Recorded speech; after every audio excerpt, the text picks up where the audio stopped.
I'm Andrea, a passionate DEI advocate and consultant on a mission. Join me in each episode as we celebrate diversity, ignite conversations, and craft workplaces and educational institutions where everyone thrives. This podcast is my commitment to making a meaningful impact on the world of diversity, equity, and inclusion. So are you ready? Let's get Diversifused.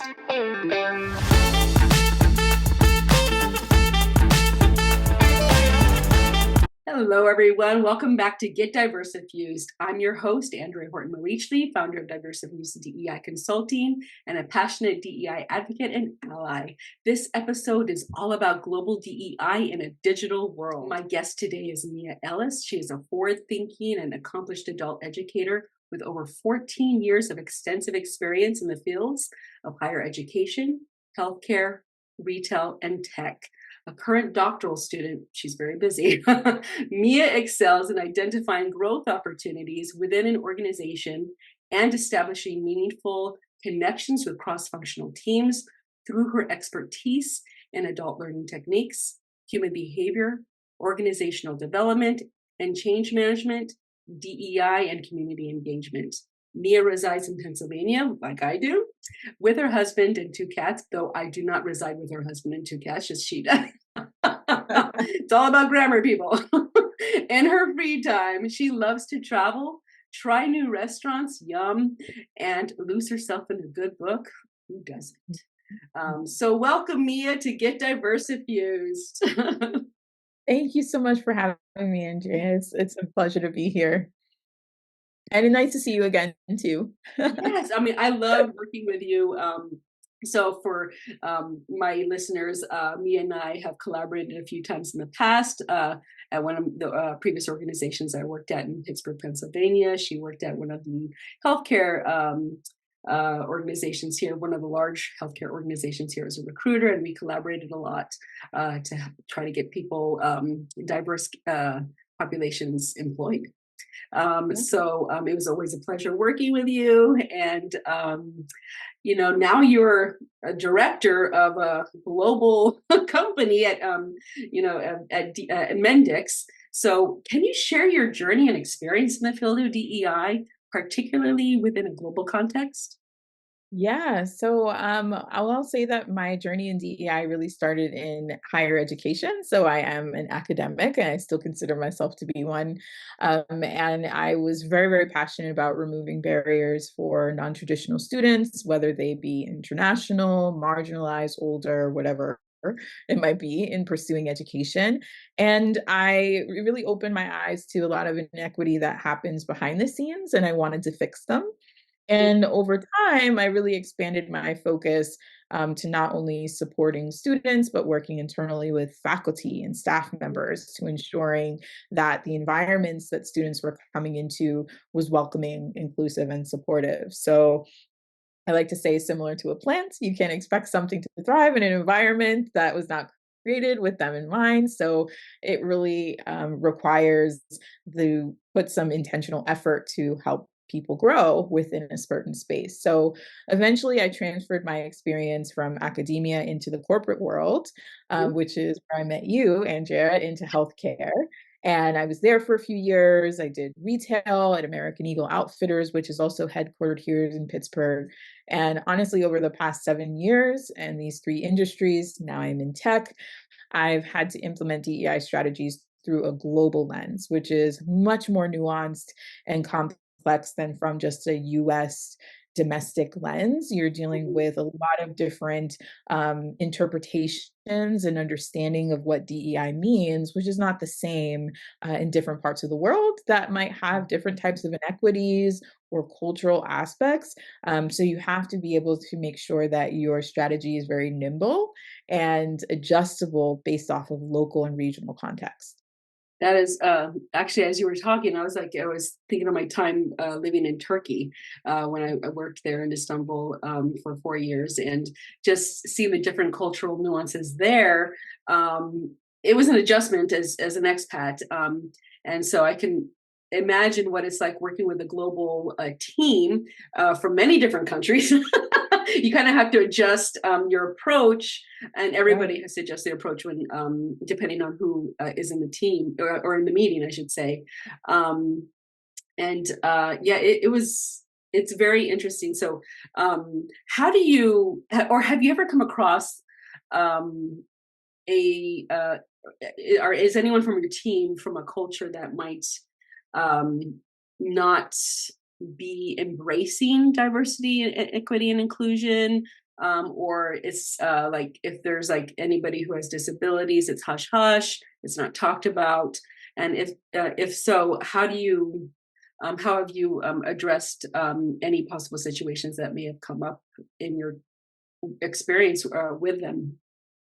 Yeah, so I think that just from that perspective, yes, there are certain things in certain countries where the norms of US isn't necessarily practiced. And I think that's probably why there tends to be a resistance around DEI, is because people from other countries tend to think that it only applies to US based. But that's why I work really closely with people who are in those regional local areas to help inform my strategy. So if I'm building a training, or if I'm putting together or going into a certain meeting, they can give me that context ahead of time so that I can meet employees where they are, and make DEI a concept that's more tangible to them rather than what their misconception of it might be. So I'm very, very intentional in using terminology that makes sense to them. I define terms very, very clearly, so that there's no confusion, especially now with a lot of different interpretations of what DEI means. You have to be very, very clear, particularly when English is not somebody's primary language, it's an additional language for them. So I like to say that I'm on everybody's team and they're on mine.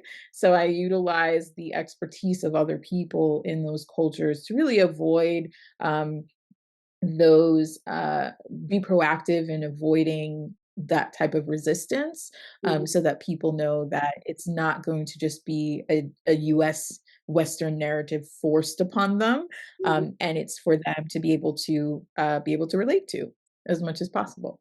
Awesome. Nice. I love that you definitely get the, for lack of a better term, inside information of the culture before before you implement any workshops and strategies. So that's awesome. Um, so with the global concept of DEI and us living in a digital world, how do you see the intersection of digital transformation and diversity, equity, and inclusion shaping the future of work? Yeah, so I would say that a common misconception that people have about digital transformation is that it solely has to do with technology and digital tools. So that's a very common misconception about it, when it actually its success is very dependent on people and culture.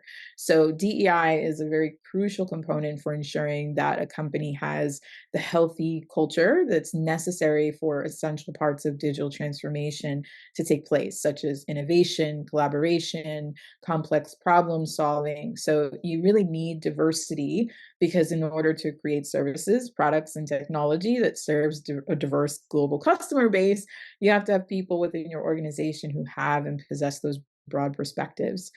You also need equity in order for the best ideas to be heard. So not all the best ideas come from top leaders. A lot of times you have individual contributors and people who are closest to the work and everyday issues that have those ideas. So when you create an equitable environment, that means that those ideas kind of get raised to the surface and people feel empowered to bring those ideas to the top.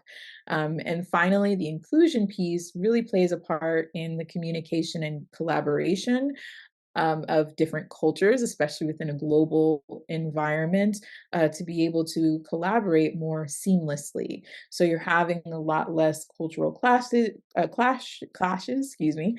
You have people who are understanding of that the fact that people think differently and they communicate differently. And instead of there's one right way, it's no, there's multiple different ways. And we're just going to set the environment and expectation that, Andrea, let's learn how you communicate. And Mia, who communicates differently, will learn how she communicates so that we can bridge the gap between the two rather than this one person's right and this one person's wrong. So it really makes collaboration and communication very seamless. So in today's rapidly changing global markets, demographics, technology, you have to have more than just a great product to solve the type of complex problems that a lot of companies are being faced with. And I think DEI really positions you better in becoming a more digitally mature company in this time and era. I agree. As you were I selfishly, I agree as a DEI consultant. But as you were talking about the learning how about the different communication styles of individuals, that also sparks the not the idea, but the concept of knowing the different learning styles also of individuals when it comes to new employees, onboarding and developing mentorship programs to help them become more successful and knowing how they learn best, whether it's hands-on or visually or auditorily is audibly. I don't know what the word auditorily. Whatever, listening. Oh my goodness. And or maybe encompassing all three of them. And so yeah, it's very important when it comes to that as well. So Mhm. how have in your work, not only with Mendix, but other companies you worked at, how has that uh, been addressed when it comes to the learning styles of employees and making sure that they're as successful as possible as they can be in their positions? Yeah, I think it's really important for leaders anytime you're bringing in the context of new employees to your team. It's always best to check in with them and ask them that. So, like for me, when I joined my team, I created a couple of slides that says, guide to working with Mia. And Oh, so I put that together so that people know really how my brain works, how I best communicate, what hours of the day tend to do certain types of tasks. I think that having that conversation, if you're a manager with your employees as you're adding them, is really helpful way to start. The other thing is, and just adjusting your style to that when necessary, and knowing that you might have some people on your team who communicate a certain way and other ones that are not. And so it's looking at multifaceted ways of communicating so that you're reaching everybody on the team and nobody's feeling like they should be someone who they are not in yeah, order to be recognized or to be a valuable member on the team.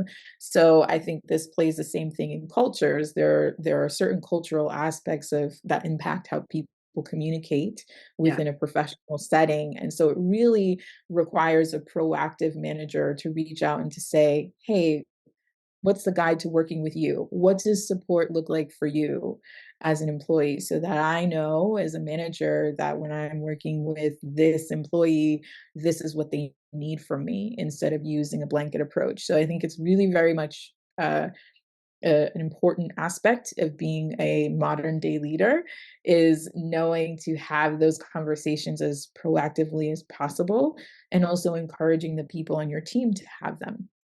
that I love that because there are some cultures where it's wouldn't say taboo, but they're where it's what's the word? Well, there are some cultures where they will not let you know that they do not understand something, Right. and not even just cultures, but personalities in general. Pride might get in the way. They don't want to be embarrassed, or they're afraid of being reprimanded because or lose their job if they say they don't understand something. So making Absolutely. assumptions as a leader is uh, a poor thing to do. So it may just be that they need to be taught a different way or shown a different way. Um, Right. and, Or even give an explanation yeah, of, hey, I know you tend to see things like this, but just as a heads up, this person, when they joined the team, they shared with me that this is the best way to work with them. So it helps you as a manager. If there are communication or cultural conflicts on your team, you can intercede and provide that insight and that context, and resolve those issues a bit more seamlessly than allowing it to escalate into a situation where people don't even realize it's cultural norms that are impacting their ability to communicate effectively. So that's a really important part of being curious about people and learning about them as proactively as possible. I agree. I agree. We've been speaking about cultures, but now let's speak, kind of transition over to gender Mhm. equity and women at work. So, what initiatives or programs have you implemented, or do you want to implement, to promote gender equity and support women in the global workforce? Yeah, so gender equity, not a surprise, continues to be an increasingly discussed topic within corporate organizations. And I've seen many different iterations of, gender equity programs. And I think in general that organizations do want to do the right thing. But where I would improve some of the initiatives that I've seen launched in the past or within other organizational contexts is first, making it more intersectional. So women have identities that intersect with their gender, and those identities also play a part in making their experiences. So those experiences are unique. They're not all the same. So initiatives really have to acknowledge that those differences um, are there to ensure that if any approach that they're using or suggesting or trying to implement is multifaceted. So multiple truths exist and are normalized in the discussion around gender equity, especially within a global context. So you have women are more than just women. Women can have multiple, 6, 7, 8, 9, 10 different identities. And so when you're using this blanket approach across the board and expecting that women are experiencing inequity or discrimination in the same way while ignoring those intersecting identities, you're actually missing a lot. And so it tends to cause more frustration. So I would say prioritizing intersectionality is very, very important in understanding how that plays into a woman's experience at work. Mhm. So whether you're trying to mitigate bias in hiring, promotion, career development, it's understood that bias is not experienced in the same way by all women. The other thing I would suggest is I think that women not advancing within the workplace doesn't always stem from them not believing in themselves or not knowing how to do something. So a lot of times, me as a woman looking at leadership programs and finding myself really frustrated because it is all focused on women coming from a place of deficiency. They don't know how to negotiate. They don't know how to have self confidence, or they have self esteem issues. And while that might be the case for some women, it is not the case for all. And so I think there are other things that can be implemented that are existing within the environment and systems within an organization that need to be adjusted instead of just kind of looking at the individual women themselves It's true. in terms of focus areas for improvement. So being able to have conversations with women to understand where they're coming from, what barriers are existing for them. Mhm. And I've done focus groups on this in the past. And a lot of, there were some comments about, yes, my self esteem, I don't feel comfortable negotiating. But a lot of it was environmental, systematic things that also need to be addressed within gender equity. So I think those are the two main things that I look to and try to implement in any initiatives that I'm trying to drive forward. And would you say the same as, it's the same for transgender women and men? Yes. Mhm. Yes, same thing. So that's one of those, intersecting identities. So when you're looking at, even race, for Mhm. example, white women, East Asian women, Black women, Mhm. Latina women, we're all facing different types of stereotypes Yeah. within the workplace, right? Not every woman from race are facing the same types of stereotypes.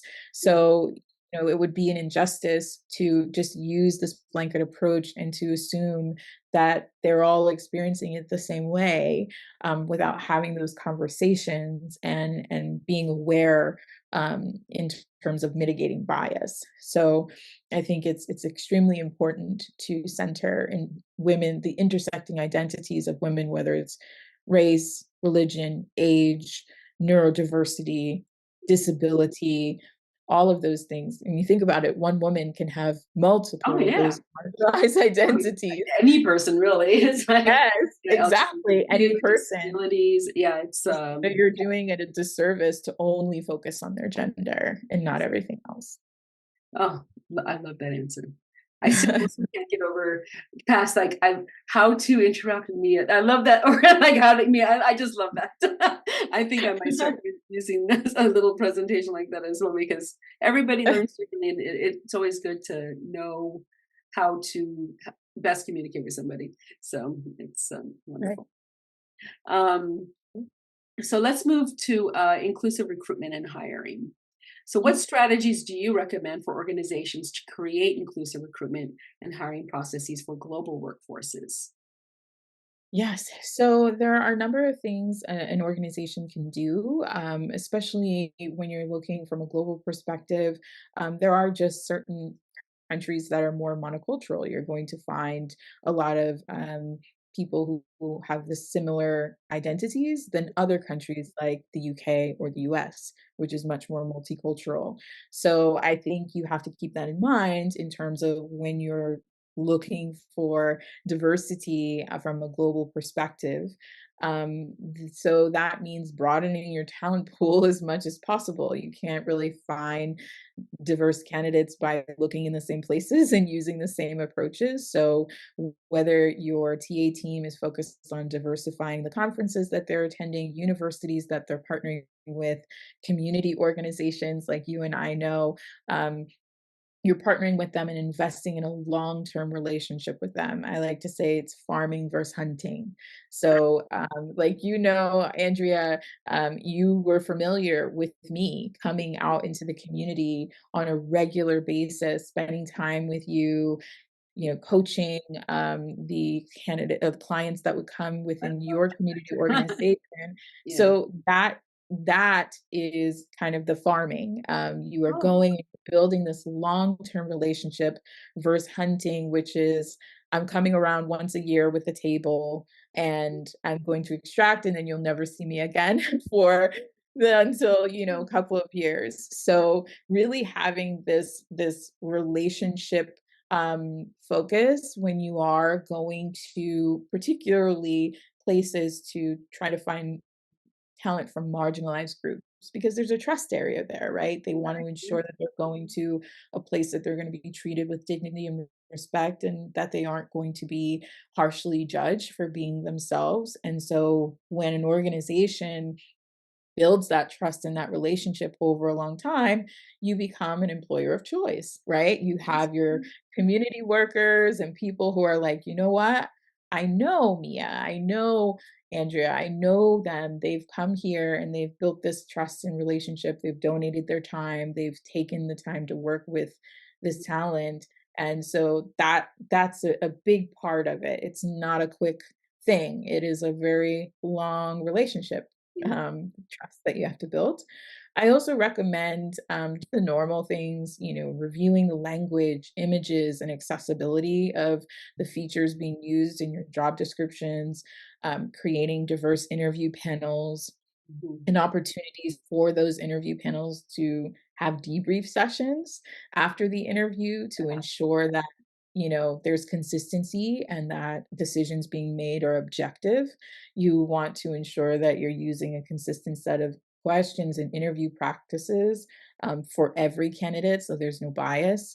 Options for accommodations is also a very big one right now that you'll see should be offered to people with disabilities and neurodiversity. Mhm. So, taking that into account that there are a significant number of people who are neurodivergent who have, different accommodation needs, or they might not be picking up on your corny jokes in the interview process, or they might not make eye contact with you. And that doesn't really necessarily have to do with them doing the job really well, but they're being, judged off of that in a biased way. And so they're not really making it through the hiring process. So looking at those things and consistently surveying candidates as they're going through that hiring process to ensure that you're getting their experiences in the real time and you're able to adjust where necessary. I love that. First, I want to say that I love the analogy of the farmers and the farming and the hunting. I never thought of it that way, and it's like it's true. Like the hunters, as you said, like when you go to a table, a one-time event, that's sort of like, okay, we're checking a box, and Yeah. and we don't, and it comes across as, even though it may not be true, that it comes across that way. It could come across that way, and it could come across that you don't really care about who you're hiring, what they look like. Yeah. We're just Very doing. We were told to transactional. come here. We have to do it. Um, Yeah. and but we're not serious about uh, hiring anybody from here. Um, Right. whereas when you build that relationship, and I love building relationships, because yeah, that trust is established, better established, maybe not guaranteed, but it's better established. And when you're around more, as you said, they can see that you are truly interested and that you Mhm. truly care, and that Yeah. it is, you're not just talking the talk, but you're walking the walk, and it's something that matters not just to you, but the organization you work for. So yeah, that's wonderful, and I'm gonna steal that too. Steal away. Okay. And and as you were talking about, well, like intersectionality and everything, which is so important, in the previous question, um, it's very it's ties very well into the interview and recruiting and interview and hiring process. So there are some individuals that choose not to disclose that they have a disability or need some kind of accommodation. So, Mhm. but in reality, they do need that accommodation to be successful. It might be somebody who might be on the spectrum, Mhm. that may come across as um, not very well in an interview.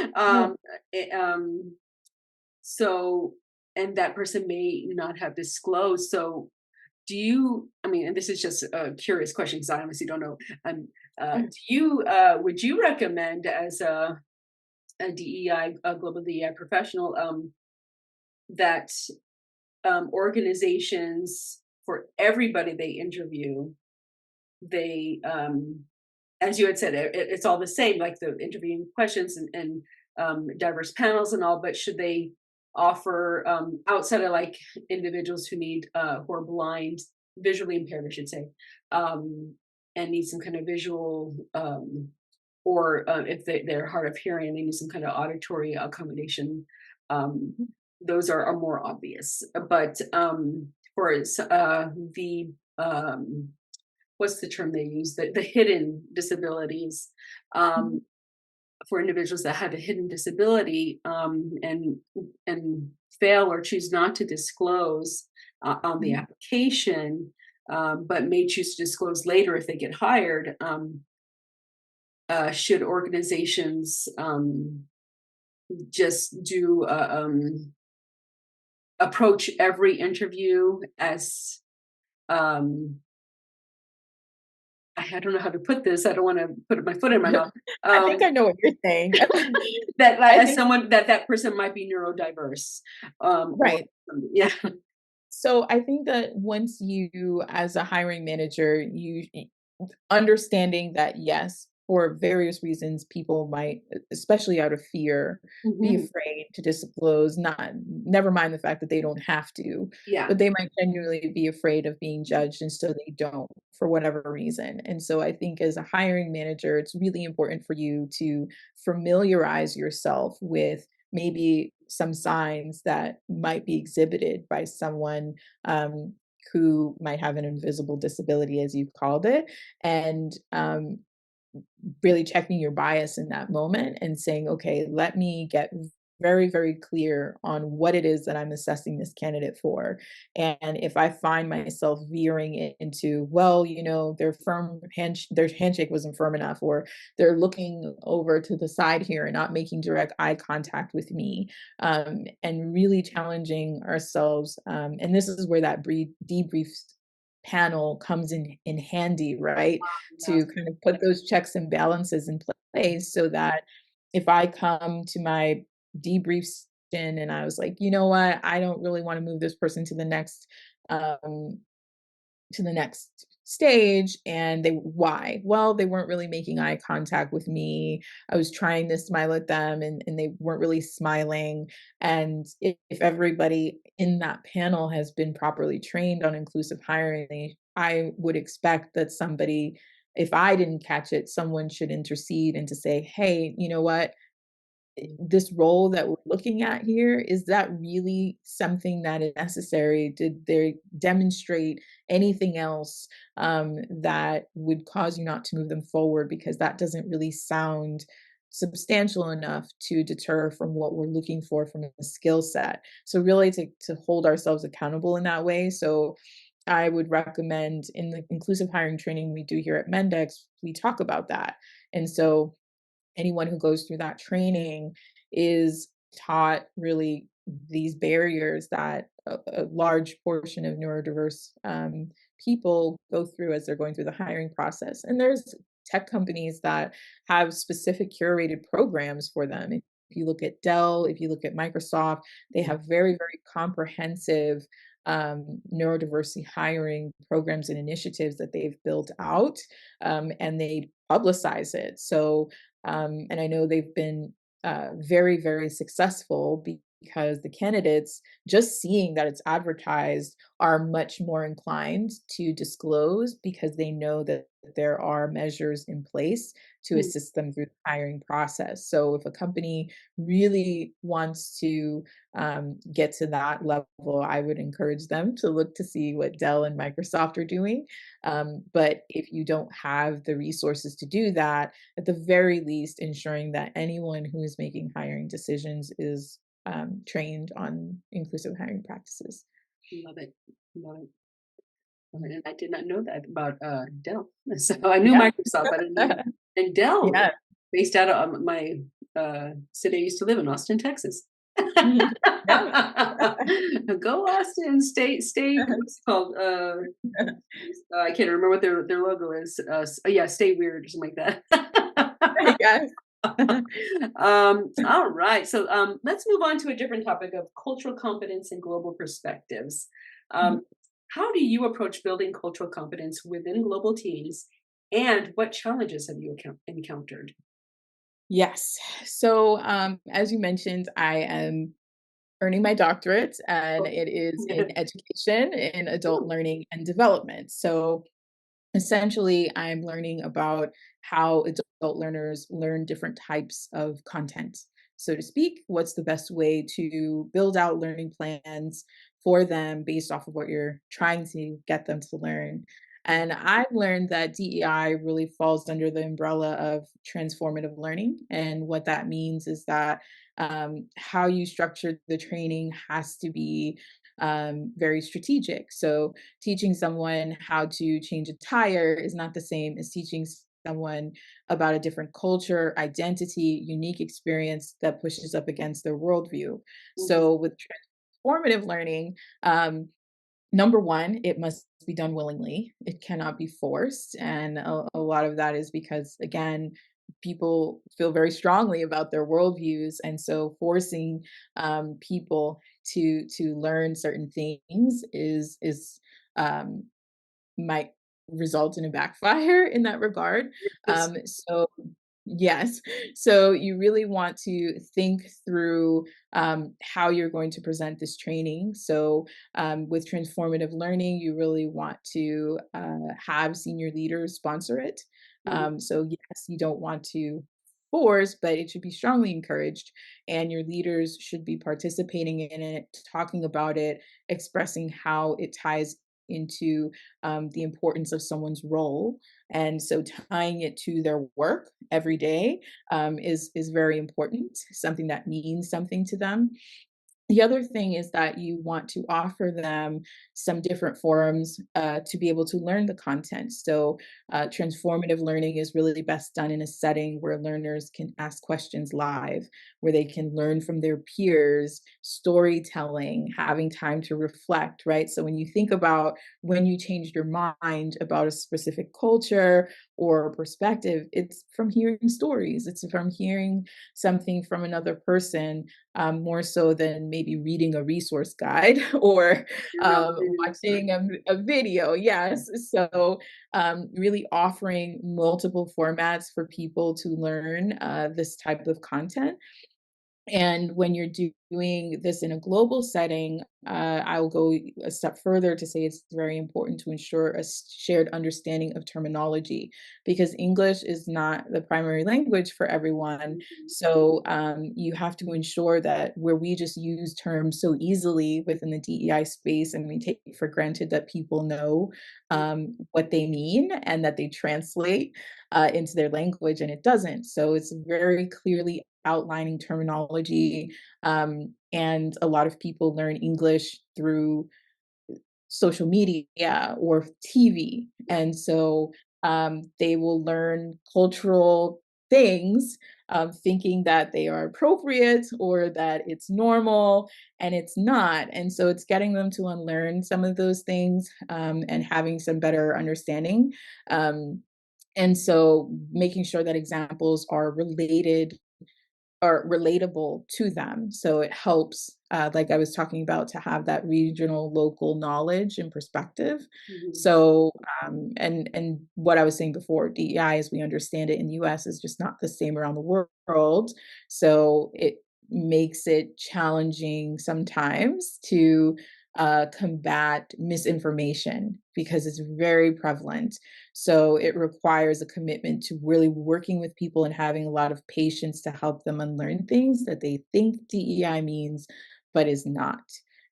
So being very, very, I would say that's probably the biggest challenge that I've encountered is trying to combat what people have watched on a YouTube video or have seen on a television clip or whatever reason, and they think that's what DEI means. And so they are already resistant to it before they've even begun to learn about it. Um, so being very intentional in having helping them to learn what it actually means and getting leadership support on board to reinforce it. Leadership support is I Yeah. wouldn't say it's key, but it's extremely important because if employees see the leaders walking the walk and reinforcing uh, DEI initiatives and potential consequences also for not upholding those initiatives, Yeah. more people. I mean, they tend to mirror people tend to mirror a behavior and Right. expectations as you were talking about the TV shows how that's how a lot of other countries uh, through media and stuff learn English. Remind me of my husband. Him and his brother grew up watching Married with Children. Oh, oh God. Like, So yeah, you and can. I was like, there's a lot of like uh, um, Yes. Yeah. vulgar stuff for Yes. not Right, but uh, not things that you would socially use. acceptable Yes, yes, behaviors and words in there, and it's right. full of stereotypes, like full of stereotypes that show and um, yeah, so that's where they learned English, and so they learned some of the the expressions there, and and Yes, also it was like, and they're using them in a professional setting because mhm, obviously English is kind of the connector language in a professional setting, but not realizing, oh, if I say this, this isn't, landing, or even the fact that language has evolved since what they've ever watched. So when you think about in the 90s, the things that people used to say very casually and openly in, when I was in high school, the terms that people were using. And so, somebody might watch a video from late 90s, early 2000s and use those terms thinking that they're still appropriate to use. Mhm. So a lot of times, teaching um, the cultural competency from the Western standpoint, but also learning about others and what's appropriate to say or do or act. So it really, really requires intentionality to build a space where people can share, and to say, hey, well, in my country, it's like this, or this type of behavior actually would be interpreted this way. And my team is global and we talk about it all the time, of different ways of how we see things. Just an example, they use the word scheme a lot when they're talking about a plan. Okay. My Okay. coworkers in Europe, and they're like, "So I'm putting a scheme together," and I was just like, "That's just not a word that we would use in the US." So Being like, devious. I'm just kidding. right, it is something that's really devious, Yeah. but, like, it's very often used in a professional setting to be like, "Oh, Schematic. this is the plan," yeah, and I'm like, "Oh, but here it just seems really weird for someone to say I'm putting a scheme together, um, in a professional setting." So we share little things like that, but it helps to know those different, idiosyncrasies with different cultures. Yeah, I agree. I agree. I mean, even I wouldn't even say different. I mean, there's so many different cultures even within the same country, Yeah, different cities, different villages. There's stereotypes, and you think, oh, they're from that small town. They're gonna talk like this. They're gonna dress like this. They're gonna act like. I mean, right, it's yeah, it's interesting. So I mean, culture is very um like nuance. bubbles, like condensed, and because you move somewhere else, it's going to be different. So, Yeah, yeah. So, let's move on to the future of global DEI. I want to be cognizant of time. I know that we're a little yeah. over, but I know we started a little late too, and that was my fault. Sorry, people. We'll do one more question, and then we can get to Sure. our key takeaways and stuff. Where do you see the future of global DEI heading, and what opportunities or challenges do you anticipate? Actually, let Yes. me, and also, what advice would you give to organizations looking to prioritize and enhance their global DEI efforts?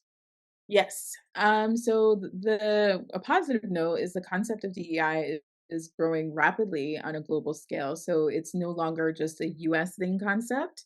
There are several countries that have been introducing different legislations that will require companies to be more transparent about DEI, sustainability initiatives, and accountability to communicate these outcomes. So I love to see this. And as someone who's been in this industry for a while, it's nice to see more and more DEI roles, initiatives opening up outside of the US because a decade ago, DEI role, you're mostly seeing that in the US, maybe a few in the UK, whereas now I'm seeing positions in France and Denmark and all of these other, Spain, Portugal, around DEI that are opening up. And I think that there is outside of the US, which I think is a great thing.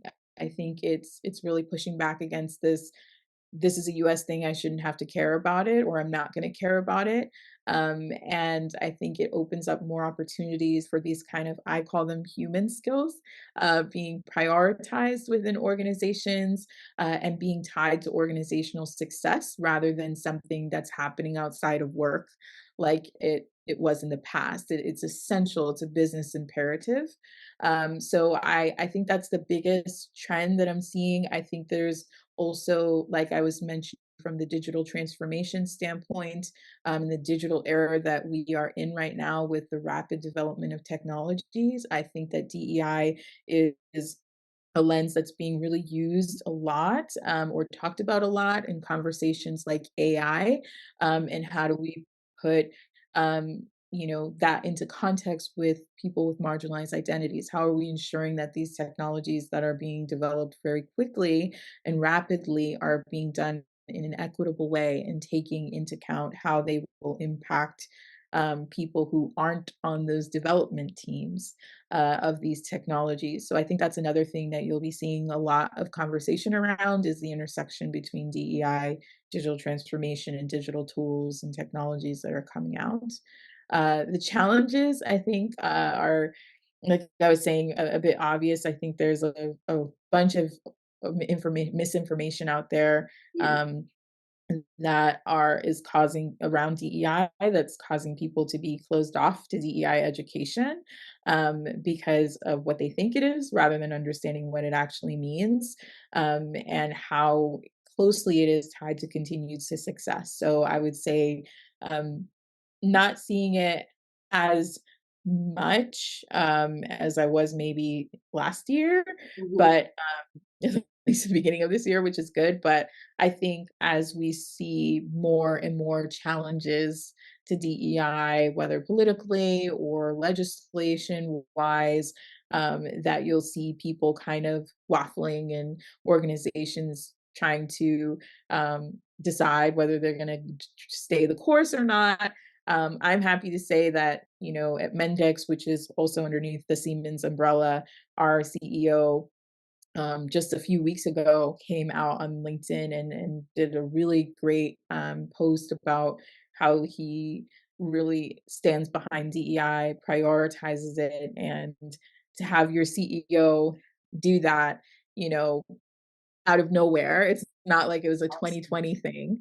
Yeah. Was really great to see. So I think you're starting to see, at least it's nice to be a part of an organization that we have a CEO who stands behind it. But yeah, it is a uphill battle in terms of getting people to stay the course and to understand that this is something to invest in, even though it's not a quick fix Yeah. and it's not going to happen tomorrow. But um, I don't see how your organization can be sustainably successful if you don't prioritize understanding um, your stakeholders, your customers, your employees, and meeting them where they're at.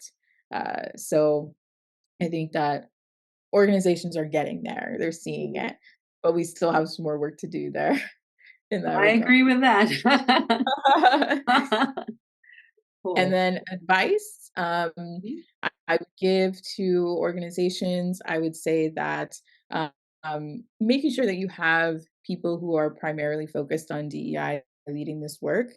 I think sometimes organizations try to do a quick fix and have people who are volunteering on their lunch break or, you know, who are passionate about DEI, which is important, but you should have a practitioner who's skilled and has experience and who can actually implement these changes.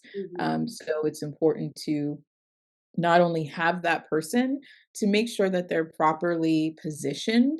So DEI is often placed under the HR umbrella, but a lot of people don't realize that their skill set is not the same. Yeah. So, you know, HR is one discipline, DEI is different. It's Yeah. not the same.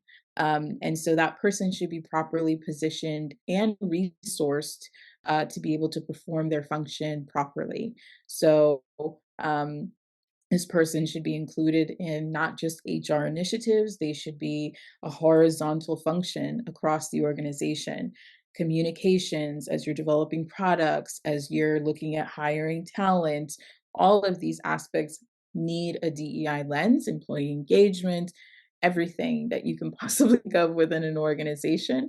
So when you properly position someone and properly resource them, that should be a very good starting point and a foundation for organizations. That is some awesome advice. I agree. It's like, yeah, DEI is often put in the HR because they're like people and culture, which is the new one of the new terms for HR now, and it's becoming more of that Right, more popular to call them that people and culture. So like, oh, you know, DEI has to do with people and culture, so we're going to put them in there. Which I mean, it's great for them to be tied to HR, but right, I agree, it has to be across. They have to be interdepartmental. Um, so right. um, and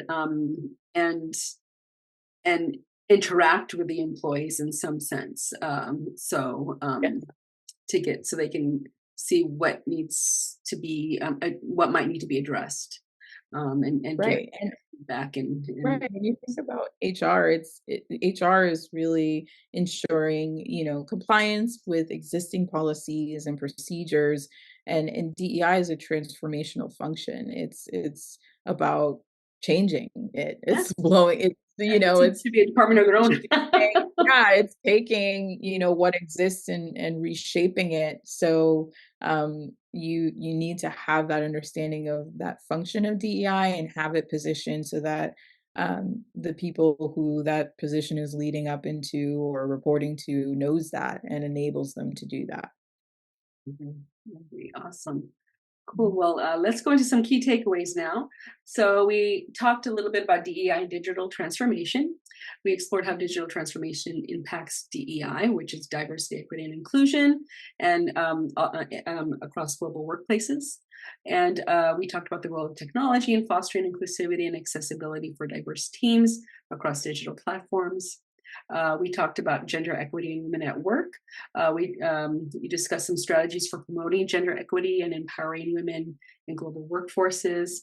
And you highlighted some of the importance of inclusive policies. We did sort of mention mentorship programs and leadership development initiatives and creating opportunities for women. As we had said earlier, leaders need to be involved. We talked about inclusive recruitment and hiring. We examined some of the best practices, some suggestions from you for inclusive recruitment and hiring practices that consider diverse talent pools and could potentially eliminate biases.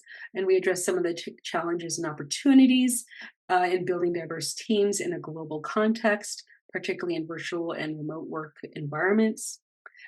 We talked a little bit about cultural competence and global perspectives. We talked about the significance of cultural competence in DEI efforts within a global context, about how important it is to understand the different cultures that are that employees have within a workplace. We discussed how organizations can navigate cultural differences and foster inclusivity across diverse geographies and cultures.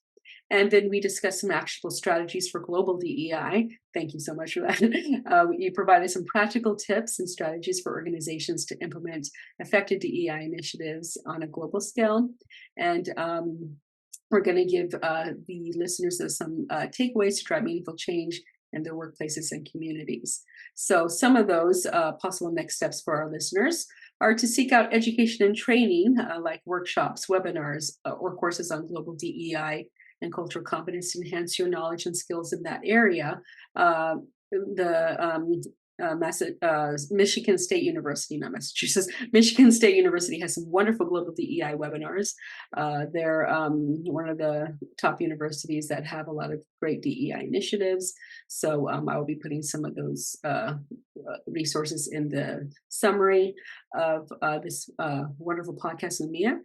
Then networking and collaboration. You guys can, I recommend that you connect with DEI professionals and organizations to exchange ideas, share best practices, and collaborate on global DEI initiatives. Reach out to people on LinkedIn, look for diversity and inclusion groups on LinkedIn. LinkedIn's a wonderful platform to start expanding your network on a DEI platform. Then organizational action, advocate for DEI initiatives within your organization if you feel comfortable doing so. And champion inclusive practices in recruitment, hiring, and workplace culture if you feel comfortable doing so. If you feel safe, that your work is a safe space to do so. Continuous learning and reflection, stay informed about emerging trends and research in global DEI and continuously reflect on your own biases and assumptions. So self-reflect. Self-reflection is very important. In one of my previous episodes, I did put the Harvard implicit bias assessments, which I will put in this summary of this podcast as well. And support and resources. Utilize resources and support networks such as mentoring programs or employee resource groups that your organization may offer to foster inclusivity and support diversity in the workplace. If your organization does not have employee resource groups, go to your DEI representative or your human resources representative and inquire about how you can start one if leadership can approve it. Advocate for it. because that's where you can start. That's one of the other ways you can expand your network too, is through those employee resource groups. And just because an employee resource group is for a certain population does not mean you need to be part of that population to be a part of that resource group. I encourage you to join in resource groups for groups that you do not identify as, so you can expand your knowledge and become an ally. So, Mia, do you have anything you'd like to add before you wrap up? No, I was just really great having this conversation with you. Thank you for having me. I obviously can nerd out on this topic for hours. So, thanks for giving me the opportunity to share some of my insights and my experience. Thank you so much for for agreeing to be on my podcast and for coming on and being such a wonderful guest full of wonderful information and suggestions. I also can talk a long time about this topic. So I was like, oh, we got to be cognizant of time.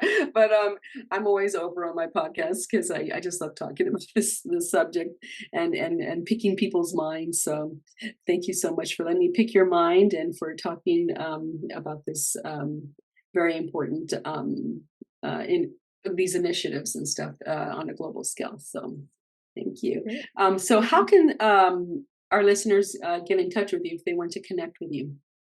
Yeah, you can, of course, I'm on LinkedIn. So it's Camille, which is my full name, but Mia is my nickname. It'll be in parentheses, Ellis. So you can find me on LinkedIn and reach out and connect. Always happy to learn from new people or hear your questions that you might have. So I'm a pretty friendly gal if you want to reach out to me there. I can vouch for that. And are you okay with me putting a slide at the end of the podcast with your LinkedIn information? Yes.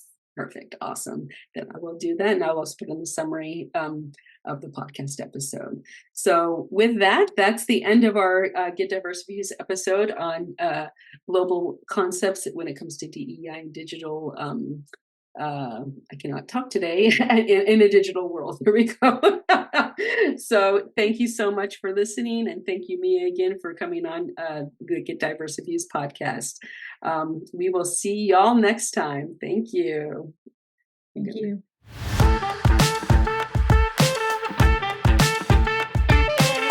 Now go out there and make a difference. And as always, for more strategies on building inclusive workplaces and communities, check out Diversifuse. We're here to guide you on your DEI journey. Make sure to visit our website at diversifused.com and follow us on social media for the latest happenings, blog posts, tips, and events.